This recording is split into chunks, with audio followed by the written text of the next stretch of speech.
Hello नमस्कार साथियों, स्वागत है आप सभी का गुरुजी एग्ज़ाम के यूट्यूब चैनल में। साथियों, उम्मीद करते हैं आप सभी बहुत ही अच्छे होंगे और आपकी तैयारी भी काफ़ी ज़बरदस्त तरीके से चल रही होगी। तो देखिए, आज की वीडियो में हम लोग बात करने वाले हैं रीजनिंग के कुछ इंपॉर्टेंट प्रश्नों के बारे में जो बार बार परीक्षा में पूछ लिए जाते हैं। देखिए, ये सभी परीक्षाओं के लिए बहुत ही महत्वपूर्ण प्रश्न होने वाले हैं।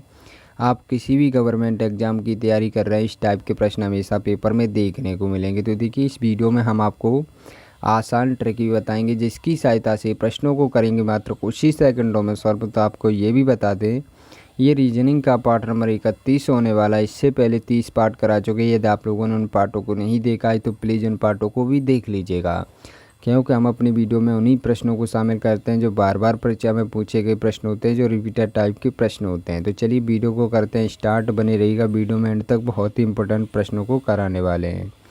देखिए, आपका पहला प्रश्न है, मोस्ट इंपॉर्टेंट प्रश्न साथियों। इस टाइप के प्रश्न जब भी परीक्षा में आएंगे तो कैसे सॉल्व किया जाता है, आसान तरीका क्या होता है, ये हम आपको बता रहे हैं। सबसे पहले प्रश्न को पढ़िएगा ध्यान से। प्रश्न क्या दे रखा है? प्रश्न दे रखा है, नीचे दिए गए प्रश्न में प्रश्न संबंधित संख्या ज्ञात कीजिए। आप देखिए, संबंधित संख्या से जब भी प्रश्न रिलेटेड आएगा तो कैसे सॉल्व किया जाता है, आसान तरीका क्या होता है, ये हम आपको बता रहे हैं। सबसे पहले देखिएगा, 65 का संबंध यहाँ पर 41 से किस प्रकार से दे रखा है, उसी प्रकार से हम देखेंगे कि 49 का संबंध यहाँ प्रश्नवाचक चिन्ह के स्थान पर कौन सी संख्या आएगी। तो देखिए, सबसे पहले देखिएगा 65 से 41 कैसे बनाया जा सकता है, उसी प्रकार से देखेंगे 49 से हमें प्रश्नवाचक चिन्ह के स्थान पर कौन सी संख्या प्राप्त होगी। तो देखिए, यहाँ पर 65 दे रखा है ना, 65 का हम क्या करेंगे कि 41 बन जाए।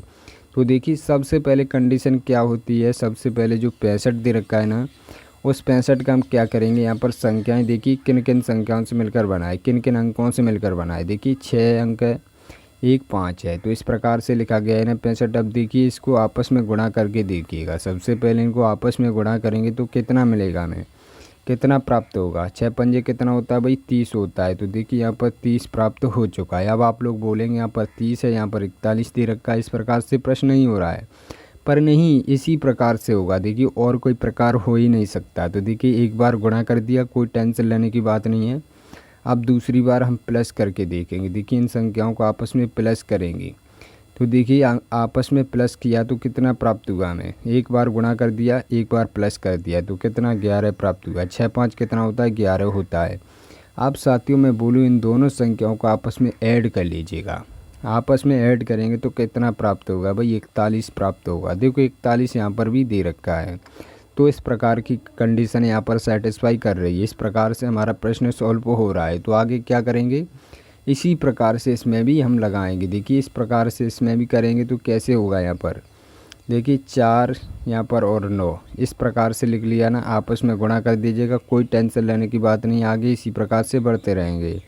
तो देखिए, 4 नमक कितना होता है, 36 होता है। इस प्रकार से कर लीजिएगा, एक बार प्लस कर लीजिएगा। देखो, इस एक बार प्लस किया था, इसमें भी प्लस कर लेंगे तो कितना प्राप्त होगा हमें, 13 प्राप्त होगा। तो देखिए, आपस में इनको भी ऐड कर लीजिएगा, कितना मिलेगा हमें, कितना प्राप्त होगा। यहाँ पर देखिए, वापस से 49 प्राप्त होगा। तो देखिए, 49 हमारा यहाँ पर भी दे रखा है, कोई टेंशन लेने की बात नहीं। इसका आंसर आया है ये 49। तो 49 यहाँ पर प्रश्नवाचक चिन्ह के स्थान पर संख्या आएगी।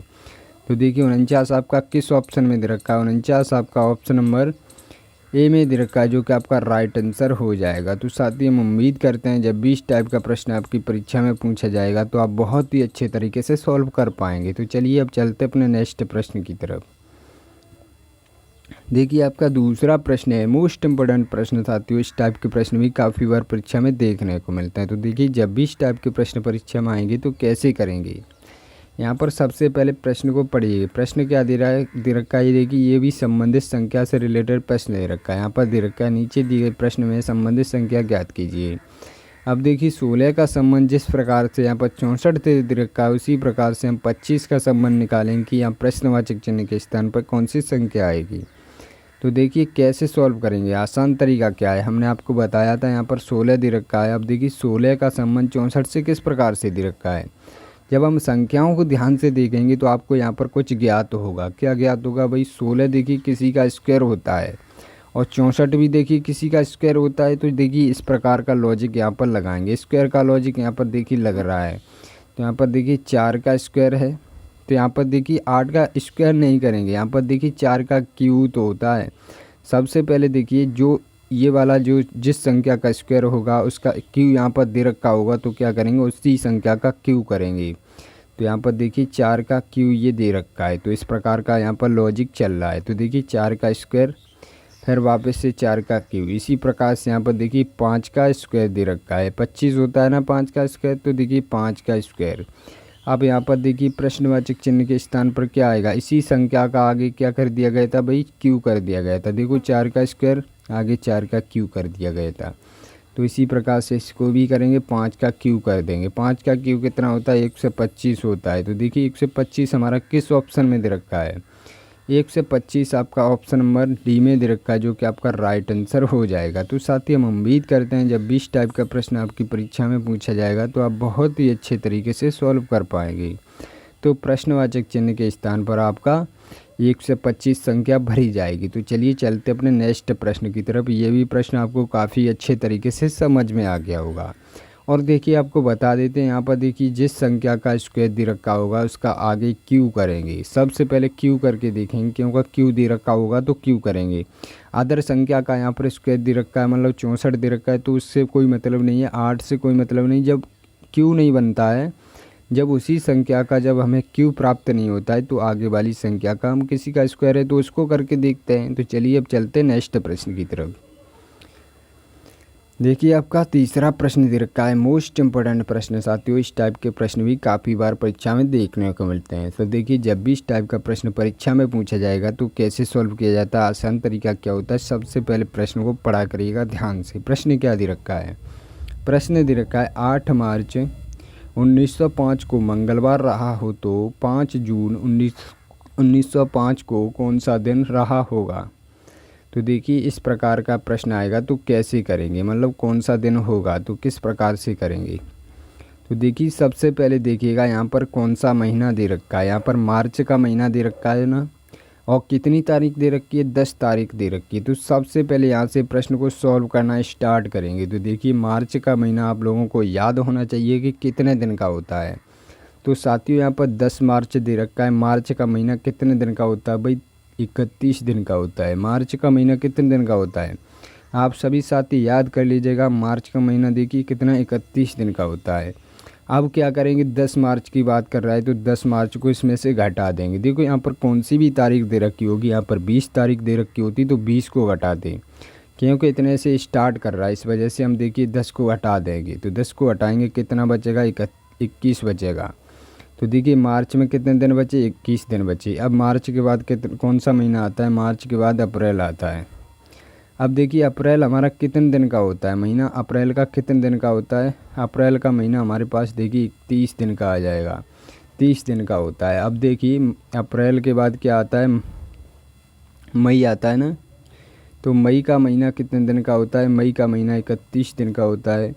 मई के बाद क्या, जून दे रखा है। अब देखिए जून हमारा देखिए यहाँ पर 5 तारीख का दे रखा है, 5 तारीख तक का ही दे रखा है, तो 5 तारीख तक ही जाएंगे। तो जून में हमारे कितने दिन दे रखे हैं, 5 दिन दे रखे हैं, तो देखिए 5 दिन तक ही जाएंगे। अब देखिए इनका क्या करेंगे, आपस में ऐड कर लेंगे। अब देखिए यहाँ पर ऐड नहीं करोगे तो कोई दिक्कत वाली बात नहीं। यहाँ पर आपको आसान ट्रिक एक और बता रहे हैं, क्या बता रहे हैं, देखिए 7 से कटा लीजिएगा। 7 से क्यों कटा लीजिएगा भाई, 7 देखिए 7 दिन के बाद दिन रिपीट होता है, सप्ताह में 7 दिन होते हैं, इस वजह से हम 7 से ही कटाते हैं। तो देखिए यहाँ पर डायरेक्ट कटा लीजिएगा, यहाँ पर कोई टेंशन लेने की बात नहीं है। तो देखिए 21 को डायरेक्ट 7 से कट जाएगा ना पूरा पूरा, कोई शेषफल बचा नहीं बचा, कोई दिक्कत वाली बात नहीं। आगे चलेंगे, शेषफल बचता तो इधर लिख लेते, उसको बाद में ऐड कर लेते। तो देखिए इसमें 7 चौका कितने, 28 बार में 28 बार कट जाएगा। तो देखिए इसमें कितना बचेगा, 2 शेष बचेगा। इसमें देखिए 7 चौका 28, 3 शेष बचेगा। इसमें देखिए ये 5 में नहीं जा रहा है, कोई दिक्कत वाली बात नहीं, इनको आपस में ऐड कर लीजिएगा। तो देखिए 5 3 कितना हो गया भाई, 5 3 8 हो गया, 8 में 2 को ऐड करेंगे तो कितना, 10 हो जाएगा। तो देखिए इसमें कितना संख्या बची है, 2 बची है, 3 बची है, 5 बची। इसको आपस में जब हम ऐड करेंगे तो कितना, 10 प्राप्त हो जाएगा। अब 10 में क्या करेंगे, 7 से हम क्या करेंगे भाई, 7 से भाग दे देंगे, 7 से भाग देंगे, एक ही बार में जाएगा। तो देखिए कितना शेष बचेगा, 7 से भाग देंगे तो शेष हमारे पास प्राप्त हो चुका है। हमारे पास शेष कितना आ चुका है, 3 आ चुका है। तो देखिए शेष फल हमें 3 प्राप्त हो चुका है। तो हमें किससे मतलब होता है भाई, शेष से मतलब होता है। अब इस पूरे से हमें कोई मतलब नहीं होता है। सबसे पहले हम शेष ज्ञात करते हैं, शेष हमें प्राप्त हो जाता है तो हमारा आंसर ऑटोमेटिक सॉल्व हो सकता है। तो देखिए हमें शेष पता चल चुका है। शेष का क्या करेंगे, 3 शेष बचे हैं तो मंगलवार में इस शेष को ऐड कर देंगे। मंगलवार में जब हम 3 को ऐड करेंगे तो कितना हो जाएगा भाई, कितना दिन हो जाएगा। मंगलवार के एक दिन जाएंगे तो भैया बुधवार हो जाएगा। दूसरे दिन क्या हो जाएगा, गुरुवार हो जाएगा। और तीसरे दिन क्या हो जाएगा, शुक्रवार हो जाएगा। तो देखो 3 दिन ही तो ऐड करने थे तो शुक्रवार आ चुका है। शुक्रवार आपका राइट आंसर हो जाएगा। तो देखिए शुक्रवार आपका किस ऑप्शन में दे रखा है, शुक्रवार आपका ऑप्शन नंबर सी में दे रखा है, जो कि आपका राइट आंसर हो जाएगा। तो साथ ही हम उम्मीद करते हैं जब भी इस टाइप का प्रश्न आपकी परीक्षा में पूछा जाएगा तो आप बहुत ही अच्छे तरीके से सॉल्व कर पाएंगे। तो चलिए अब चलते अपने नेक्स्ट प्रश्न की तरफ। हमें उम्मीद है ये प्रश्न आपको काफ़ी अच्छे तरीके से समझ में आ गया होगा। तो देखिए आपका नेक्स्ट प्रश्न क्या होने वाला है, ये भी कैलेंडर से रिलेटेड प्रश्न है। तो साथियों जब भी इस टाइप का प्रश्न आएगा तो कैसे सॉल्व करेंगे, आसान तरीका क्या होता है, ये हम आपको बता रहे हैं। देखो अभी बता चुके हैं, उसी टाइप का प्रश्न रहने वाला है, सेम टाइप आपको कराने वाले हैं। तो आप लोग भी हमारे साथ साथ कैलकुलेशन कीजिएगा और हमसे जल्दी आप लोग आंसर दीजिएगा और कमेंट बॉक्स में बताइएगा इसका आंसर क्या होगा। तो चलिए अब चलते प्रश्न की तरफ। देखिए प्रश्न क्या दे रखा है, प्रश्न को सबसे पहले समझने की कोशिश किया करिएगा। प्रश्न क्या दे रखा है, प्रश्न दे रखा है 20 जनवरी 1907 को सोमवार रहा हो तो 12 मार्च 1907 को कौन सा दिन होगा। तो देखिए इसी प्रकार का प्रश्न अभी आपको करा चुके हैं। तो देखिए कैसे सॉल्व करेंगे। यहाँ पर क्या दे रखा है, कौन सा महीना दे रखा है भाई, जनवरी का महीना दे रखा है। कोई टेंशन लेने की बात नहीं है, जनवरी का महीना दे रखा है। जनवरी का महीना तो आप सभी दोस्तों को पता होगा कि कितने दिन का होता है। तो जनवरी का महीना बोलेंगे आप लोग 31 दिन का होता है। तो भाई जनवरी का महीना 31 दिन का होता है, कोई टेंशन लेने की बात नहीं। यहाँ पर कौन सी तारीख दे रखी है, 20 तारीख दे रखी है। क्या करेंगे, 20 को घटा देंगे। मैंने अभी आपको बताया था यहाँ पर कितनी भी तारीख दे रखी होगी उसका क्या करेंगे, हम उसको घटा देंगे क्योंकि वहाँ से स्टार्ट हो रहा है। तो देखिए 20 को हटा देंगे, कोई टेंशन लेने की बात नहीं। आगे क्या बचेगा, 11 दिन बचेगा जनवरी में। अब जनवरी से कौन से महीने की तरफ जा रहा है, मार्च की तरफ जा रहा है। तो जनवरी के बाद क्या आता है भाई, फरवरी आता है। तो देखिए फरवरी में कितने दिन होते हैं, फरवरी में 28 दिन होते हैं। अब आप लोग बोलेंगे फरवरी में तो 28 दिन होते हैं, कोई टेंशन लेने की बात नहीं। पर कोई फरवरी ऐसी आती है जिसमें 29 दिन होते हैं, वो भी हम आपको बताएंगे, टेंशन मत लो। देखिए यहाँ पर क्या दे रखा है, यहाँ पर लीप वर्ष होगा तो फरवरी हमारी 29 की होगी। यदि यहाँ पर सामान्य यदि दे रखा होगा तो फरवरी हमारी 28 दिन की हो जाएगी। तो देखिए यहाँ पर कैसे चेक करेंगे कि यहाँ पर लीप वर्ष दे रखा है या साधारण वर्ष दे रखा है। तो देखिए हम आपको लोगों को बता रहे हैं कि जब भी यहाँ पर देखिए यहाँ पर 1907 दे रखा है ना, 1907 का क्या करेंगे, हम 4 से भाग दे देंगे। कोई बात नहीं है, यहाँ पर लास्ट के 2 डिजिट में भाग दे दीजिएगा। यदि पूरा कट रहा है, संख्या पूरा कट रहा है तो हमारा लीप वर्ष होगा। अगर संख्या पूरा नहीं कट रहा है तो वो हमारा सामान्य वर्ष होगा। तो देखिए इसको कटा कर देखते हैं, क्या 7 पूरा 4 से कट रहा है, नहीं कट रहा है ना, नहीं कट रहा है तो हमारा साधारण ईयर होगा। तो देखिए यहाँ पर हमारा साधारण ईयर हो जाएगा। तो साधारण ईयर में देखिए आप लोगों को पता होगा कि फरवरी हमारी 28 दिन की होती है। तो फरवरी में कितने दिन हो जाएंगे, 28 दिन हो जाएंगे। तो देखिए आगे क्या आएगा भाई, ये फरवरी के बाद मार्च ही तो आएगा। मार्च में देखिए कहाँ तक जाएंगे, यहाँ पर 12 तारीख दे रखी, यहाँ तक ही जाएंगे। वैसे तो मार्च में 31 दिन होते हैं, कोई टेंशन लेने की बात नहीं, 12 दिन तक ही जाएंगे क्योंकि 12 दिन का हमें पता करना है। तो देखिए मार्च दे रखा है, मार्च में कितने 12 दिन तक जाएंगे। तो देखिए 12 दिन तक यहाँ पर पहुँच गए। अब आप लोग एक तरीका ये भी होता है कि सारे दिनों को आपस में ऐड कर लीजिएगा। जो हमें दिन प्राप्त हुए हैं उनका क्या करेंगे, आपस में ऐड कर लेंगे। और देखिए आपस में सारे दिनों को ऐड करोगे तो क्या करोगे, काफ़ी समय बर्बाद कर चुकोगे। तो क्या करोगे, डायरेक्ट यहीं से कटा लीजिएगा। डायरेक्ट कैसे कटाएंगे, देखिए 28 हमारा 7 से पूरा कट रहा है, 7 से कटाएंगे क्योंकि सप्ताह में 7 दिन होते हैं। 7 दिन के बाद दिन रिपीट हो जाता है। तो देखिए यहाँ पर कोई शेष पल नहीं बचा, कोई टेंशन लेने की बात नहीं। बराबर में क्या लिख देंगे, 0। 0 का कोई महत्व नहीं होता है। अब देखिए यहाँ पर 11 और 12 बज चुके हैं। तो देखिए 11 में भी 7 से भाग चला जाएगा, 12 में भी चला जाएगा। तो डायरेक्ट यहाँ पर भी कटा लीजिएगा। तो देखिए 11 को कटाएंगे 7 से तो कितना शेष बचेगा, 4 शेष बचेगा। 12 को कटाएंगे तो कितना, 5 शेष बचेगा। तो देखिए इन संख्याओं को आपस में ऐड कर लीजिएगा। 4 और 5 कितना हो गया भाई, हमारे पास 9 प्राप्त हो चुका है। देखिए कितनी छोटी संख्या बन चुकी है, हमारे पास 9 प्राप्त हो चुका है। अब क्या करेंगे 9 का हम, अब देखिए 9 को हम क्या करेंगे 7 से वापस से फिर से कटाएंगे, क्योंकि जब तक 7 से छोटी संख्या नहीं आ जाती तब तक हम 7 से कटाते ही जाएंगे। तो देखिए इसको 7 से कटाएंगे तो कितना शेष बचेगा, 7 एक 7 एक बार में कट गया, कितना शेष बच गया भाई, 2 शेष बच गया। अब देखिए हमने आप लोगों को बताया था हमें किससे मतलब होता है, अब देखिए हमें शेष से मतलब होता है। तो शेष हमारा कितना 2 बच चुका है, इससे पूरे से हमें कोई लेना देना नहीं है, ठीक है, हमें शेष ज्ञात करना होता है। तो शेष हमारे पास 2 बच चुका है। शेष देखिए क्या करेंगे, शेष का हम क्या करेंगे कि ये सोमवार दे रखा है ना, सोमवार में हम 2 दिन को ऐड कर देंगे। तो देखिए 2 दिन को जब हम सोमवार में ऐड करेंगे तो कितना हो जाएगा, देखिए एक दिन जाएंगे तो मंगलवार हो जाएगा, दूसरे दिन को करेंगे तो क्या हो जाएगा भाई, मंगलवार के क्या बुधवार आता है, तो देखिए दूसरे दिन क्या हो जाएगा, बुधवार हो जाएगा। तो हमें पता चल चुका है कि सोमवार के 2 दिन बाद क्या आता है भाई, 2 दिन बाद आता हमारा बुधवार। तो देखिए हमारा बुधवार राइट आंसर हो जाएगा। तो साथ ही हम उम्मीद करते हैं जब भी इस टाइप का प्रश्न आपकी परीक्षा में पूछा जाएगा तो आप बहुत ही अच्छे तरीके से सॉल्व कर पाएंगे। तो देखिए चलते हैं अपने टेस्ट के प्रश्न की तरफ। आपका टेस्ट का प्रश्न दिखाते हैं किस प्रकार का प्रश्न रखा गया है। देखिए आपका टेस्ट का प्रश्न मोस्ट इम्पोर्टेंट प्रश्न, साथ ही इस टाइप का प्रश्न